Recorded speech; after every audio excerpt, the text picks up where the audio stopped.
बऱ्याच वेळा असतं बोम नाही का, मराठी सिनेमे सामाजिक दिशा आहेत का? आर्ट फिल्म आहेत का? तर त्या चालतात की नाही? आता साऊथचे मोठे-मोठे सिनेमे येत आहेत, हॉलिवूडचे येतात, सगळं जग तुमच्या मोबाईलमध्ये दिलेलं आहे. मग त्यातून तुम्हाला बऱ्याच वेळा विषय निवडताना, म्हणजे विषय निवडणं, त्याची कथा मांडणं, बांधणं, मग हे कसं तुम्ही जुळवता? की कारण हे सगळ्यांचा संगम केला तर तो सिनेमा हिट होणार आहे किंवा प्रमोशनपर्यंत जाणार आहे. मग त्याची बांधणी नक्की कशी करता तुम्ही त्यावेळेस? अ, मुळात जो सिनेमा आहे तो प्रत्येक माणसाला आपलासा वाटावा, हं, यासाठी मी खूप प्रयत्न करतो. मग तो खेडेगावातला असो, शहरातला असो, नागपूरचा असो किंवा मुंबईचा असो हं, किंवा मेट्रो सिटीमधला असो. प्रत्येकाला तो सिनेमा आपला वाटावा, या अनुषंगाने मी त्याच्यामध्ये बऱ्याचशा काही गोष्टी ॲड करतो. हं. अ, अ, म्हणजे मुंबईवाल्यांनी थोडक्यात मेट्रो सिटीवाल्याने किंवा माझ्या शेतकरी बांधवाने जरी सिनेमा पाहिला, तरी तो माझ्याशी संलग्न असावा, बरोबर. माझा वाटावा. यासाठी मी स्क्रीन प्लेपासून ते कास्टिंगपर्यंत त्याच्यामध्ये खूप गोष्टी मी ॲड करत जातो हं, हं, हं. आणि ते नक्कीच भावतं. सगळ्या सिनेमांचा अनुभव तोच आहे, की प्रत्येकाला आपलासा सिनेमा वाटतो. हां, म्हणजे पाणीपुरीनंतर प्रचंड कमेंट आला. प्रत्येकजण त्यातल्या कॅरेक्टरला आपलं फील करतंय, की "अरे हां, मी पण असं वागलो होतो माझ्या फॅमिलीबरोबर किंवा मी पण घरात असं वागतो, तर ते कुठेतरी वागलं नाही पाहिजे." असे खूप फोन आणि खूप कमेंट आल्या. सेम सेलिब्रिटी झाल्यानंतर आता रिलीज 17 एप्रिल झाल्यानंतर खूप जणांचे फोन येणार आहेत गॅरंटेड, की आमच्या गावात पण अशी-अशी घटना घडतीये, आमच्या गावात पण असं-असं झालेलं आहे बरोबर. किंवा आमच्या गावात पण सेम असं परिस्थिती आहे.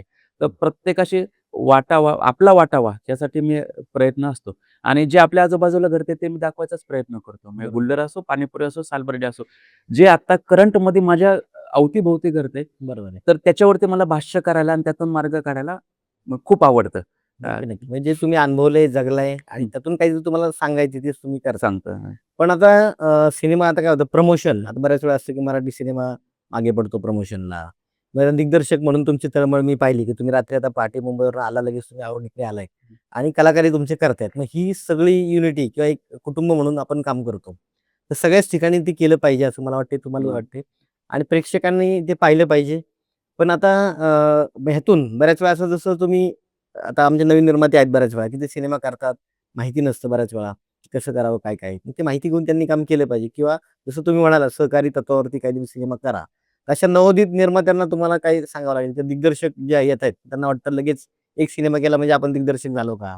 किंवा अनुभव नसला कोणीतरी प्रोड्युसर भेटला म्हणजे आलो का? तर यांना तुम्ही काय सांगू शकाल?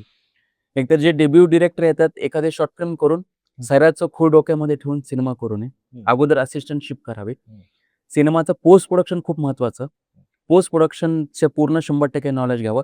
त्यानंतर सिनेमा विकण्यासाठी ओ-टी-टीपासून ते सॅटेलाईटपर्यंत या सगळ्या गोष्टीचं ज्ञान असावं. त्या ज्यावेळेस तुमची 100% ओळख आहे, तुम्ही तिथपर्यंत पोहोचू शकतात. म्हणजे ज्यांना सेन्सॉरचं ऑफिस माहिती नाही, ज्यांना टेलिव्हिजनचं एखादं ऑफिस माहिती नाही, पिक्चरला फक्त एडिटिंग, डबिंग एवढं माहिती आहे. पोस्ट प्रोडक्शन म्हणजे फक्त एडिटिंग, डबिंग एवढंच माहिती आहे आणि फीचर फिल्म करायला निघतात. निर्मात्याचे 2-2 कोटी रुपये अडकवतात आणि सेल्फीसाठी आणि फक्त मजा-आजासाठी सिनेमा करतात. तर त्यांनी सिनेमा करू नये. तुम्ही तर डुबतातच डुबतात. त्या बिचाऱ्या माय-माऊली निर्मात्याला डुबवतात. जो निर्माता भविष्यात कुठेतरी चांगला सिनेमा बनणार, हं. मराठी चित्रपटाला ज्याची गरज असते, तो निर्माता परत कधीच इंडस्ट्रीमध्ये येत नाही आणि सिनेमाला नावं ठेवतो. तर 100% डेब्यू डिरेक्टरनी हे नॉलेज घेणं गरजेचं आहे, की पोस्ट प्रोडक्शन आणि सिनेमा मी कुठं विकणार, कुठं चालवणार. याची ज्यावेळेस गॅरंटी होईल त्यावेळेस सिनेमा करावा.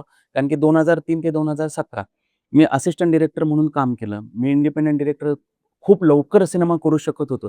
पण ज्यावेळेस मला गॅरंटी झाली, की मी सिनेमा गॅरंटेड 200 थिएटरला पोहोचू शकतो. माझ्याकडे अनेक डिस्ट्रिब्युटरांची लिस्ट आहे. डिस्ट्रिब्युटरांचं गणित माहिती आहे.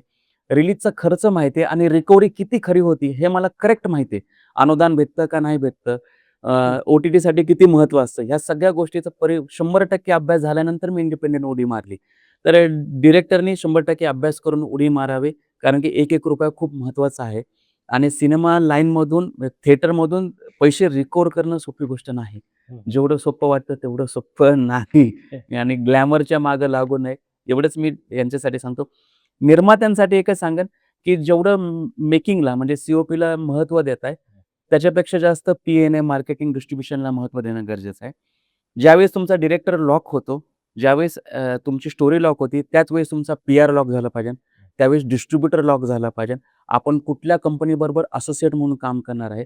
प्रेझेंटर आपला कोण आहे. तर रिलीजच्या सेन्सॉर झाल्यानंतर चला आता रिलीज करायचं आहे 15 दिवसांनी. मग कसं करता मग मग डिस्ट्रिब्युटरची शोधाशोध चालली होती. मग पी-आरची शोधाशोध चालली होती. मग हे पण ज्या दिवशी डिरेक्टर लॉक झालाय त्याच्या दुसऱ्या दिवशी हे सगळ्या गोष्टी लॉक पाहिजे, की माझं मेकिंग ह्या महिन्यात होणार आहे.